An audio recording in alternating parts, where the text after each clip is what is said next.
Hey guys, Dan Lucchese here with the Lucchese Property Group, and this is August. We'll be talking about the market today, and I want to speak a little more anecdotally this month. Normally we're pretty data driven, and I think that's a good thing because the data is what I use to inform you guys and inform my clients every month about the market. That said, I just think there's a really good anecdotal message this month, so I'm going to talk about that.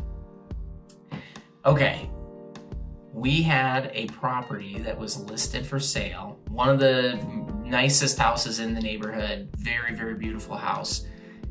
We listed that in, I'm going to say April, and put it on the market at $540,000. Now, if you've worked with me as one of our clients, you know that I always tend toward suggesting a more conservative pricing strategy because the demand in the market is there and it will always drive the price up to, what really is the highest and best number that we can get, because we have 3 to 28 buyers making offers on it. And I'm not exaggerating those numbers. So we find out where the highest and best price is through competition. It's kind of like an auction. So I generally will recommend a more conservative strategy for pricing a seller's house. We put this house at $540,000. We more or less expected it would go to $575,000. The first offer that we received was for $680,000. And you're hearing these numbers correctly. Then we proceeded to get, I think it was like a total of 10 or 15 offers, the top 3 of which were all buyers from California, and that's just a fact, that's not a broader commentary.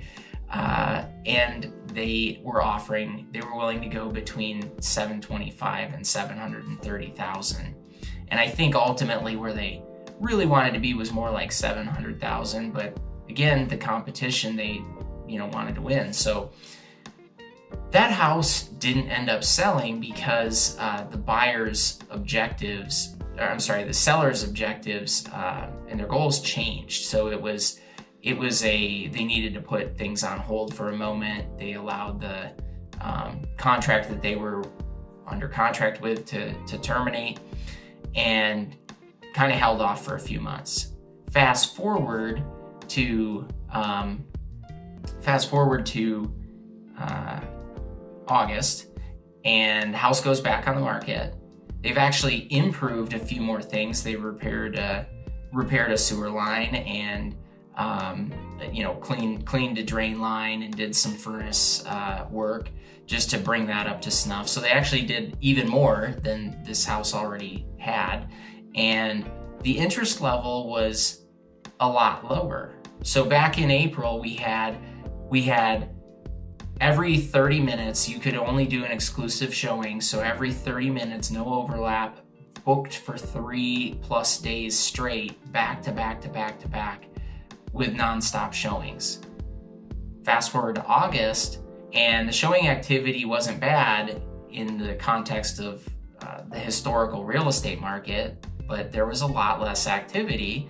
And as a result, there were fewer offers. But the sellers went back in at $650,000, given what they learned from the market back in April.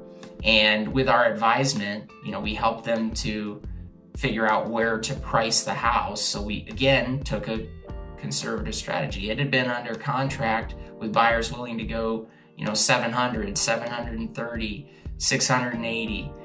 And, we settled on $650,000, again, knowing that left some room for competition, but clearly much higher price than what it had been just a few months before. And, again, the activity was lower, but the good news is they did get an acceptable offer that they're under contract with. And I can't say what that price is, but what I can say is it is more than the list price, and it is a little bit less than what it could have closed at back in April, May. So what's going on? Why you probably are wondering, like, gosh, is this the beginning of the end of this crazy market that we've been in? I don't know. I don't have a crystal ball. What I think, and this is based on my analytical approach towards this real estate market and the way I've been doing this, every year we have a seasonal cycle. And there is a little graph that I can show our clients. And I'm not gonna show that today, but if you're interested, I can always send that to you. But the graph would show the seasonal nature of our market.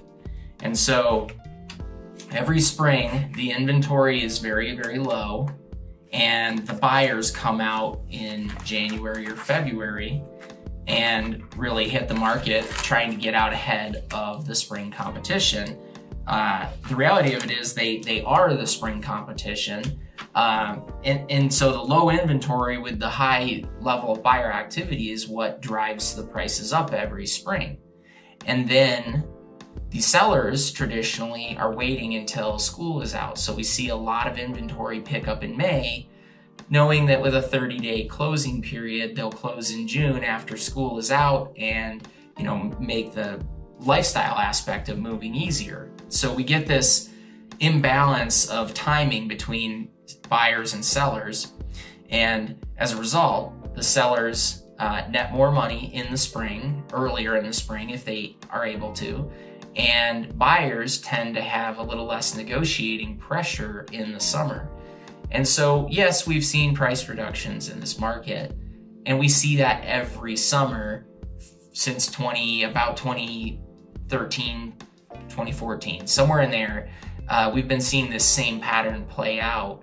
And so there's nothing at this point that tells me that that's not the exact same pattern that it's been every year. When we'll know more is come January. If we get into January or February and we don't see that buyer activity level surging like it has in the past, that will be the time to sort of realize, okay, the market is shifting, and there might be some more longer term price corrections. So right now, the price corrections we're seeing, I think, are just the same seasonal price corrections we see every summer. So guys, that brings up the question of, well, what should I do? Should I sell my house, and is it an okay time to buy a house? Well, I generally think, and some people tease realtors for saying it's always a good time to buy and sell. There's actually truth to that, because here's the thing. If the market is surging and it's way up and you're getting a lot more for your house, then that's a boon for you.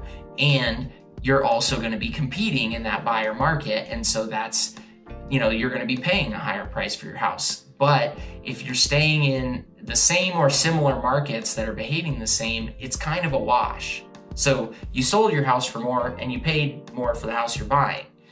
If the market does downtick, you're going to not get as much for your house. And that's just to be expected, but you also don't have to pay as much for the house that you buy. So as long as you're trading in the same market or similar markets, I really think it doesn't matter. And, people get hung up on this idea of, like trying to time the market. It's your home. Don't do that. This isn't an investment. I know people make a lot of equity, especially in this market, on their home, but there's no point in trying to time the market. Leave that for the most sophisticated investors who really, as an investment strategy, are timing a 3 to 5 year hold, and they really need to hit the market just right for their deal to succeed. We see that a lot in commercial real estate, but guys, on your home, don't bother with that. It's really not an effective strategy. What's more important is that the sooner you become a homeowner and stay a homeowner, that's how you're going to build long-term wealth, through home ownership. And I can explain that more in a different video. And then the other thing is get the home that you want and can afford. Those are the things that really matter. And so, long story short, guys, the interest rates are low. That's the reason it is a good time to buy in this market. We're seeing this seller that I was just giving an example of, they're buying another home. They're offered somewhere between 2 and 7/8 to 3% interest rate. That's incredible. That's very hard to beat right now. So at the end of the day, that does give you a lot greater buying power. As those interest rate ticks up, that's what's gonna slow the market down. And the Fed has said that come December, they intend to start raising interest rates. My experience has been that they tend to do what they say they're gonna do. So guys, I hope this is helpful. Please feel free to follow up with me if you have some deeper questions about what this means in the market. I will always be happy to talk to you, and our contact information is below. Thanks for watching, and look forward to checking in with you guys next month.